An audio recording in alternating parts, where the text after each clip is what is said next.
By December 1941, even at the height of Nazi success in the Soviet Union, the strategic landscape of the war changed dramatically.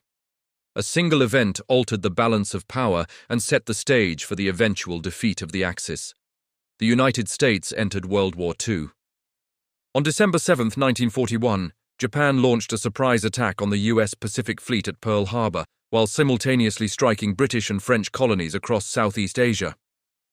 Just 4 days later, on December 11th, Adolf Hitler formally declared war on the United States, marking the only country he would ever issue an official declaration of war against. Though his exact reasons remain unclear, Hitler was then at the absolute peak of his power, ruling over a vast European empire.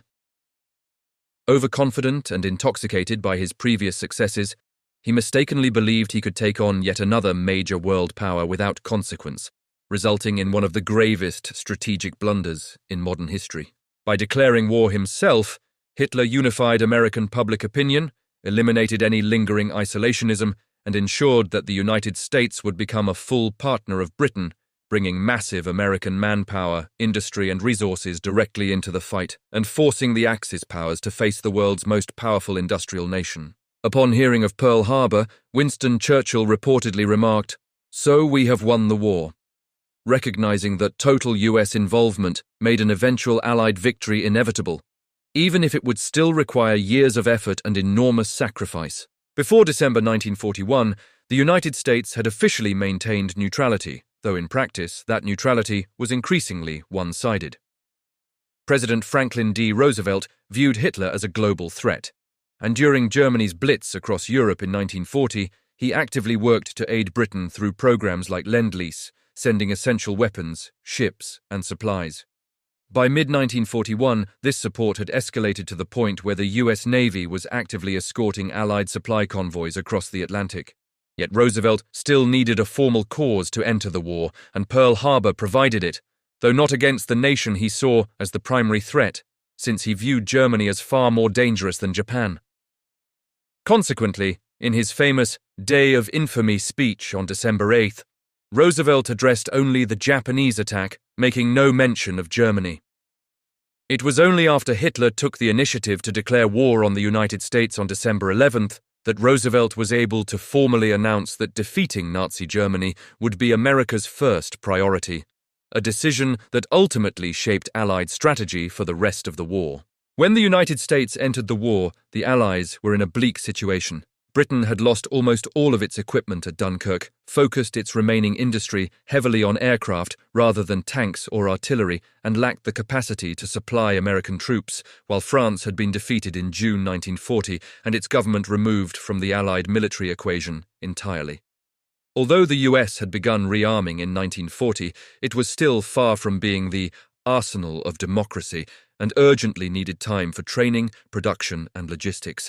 Unlike in World War I, when the US sent soldiers while Britain and France supplied weapons and equipment, Britain now had nothing to spare, and France no longer existed, forcing the United States to arm itself entirely from scratch. A major source of tension between the Western Allies and the Soviet Union emerged immediately, as Stalin demanded a second front in Western Europe to relieve the overwhelming pressure on the Red Army. Although Britain and the US wanted to help, they simply lacked the men, ships, landing craft, and material required to execute a massive invasion of France right away. This necessary delay would ultimately help seed the Cold War, as Stalin grew convinced that the West was intentionally stalling while millions of Soviet citizens died fighting the Nazis, even though the Western Allies genuinely needed time to build up the vast military power required for such an assault. While preparing for a future invasion of Europe, the Allies looked for a theatre where they could take immediate action, leading Britain to push for operations in North Africa, a proposal the United States ultimately agreed to. North Africa was strategically essential primarily because German and Italian forces threatened the Suez Canal, the vital lifeline linking the British Empire to India, the Middle East, Australia, and key colonial trade routes. Had the Suez Canal fallen, British supply lines would have been forced to route all the way around Africa, dramatically increasing travel time, distance, and vulnerability at a critical moment in the war.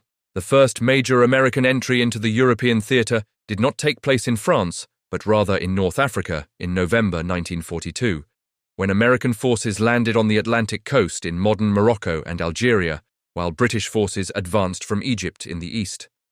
Together, they squeezed German and Italian troops into Tunisia until Axis forces surrendered in May 1943, resulting in the capture of over 250,000 troops.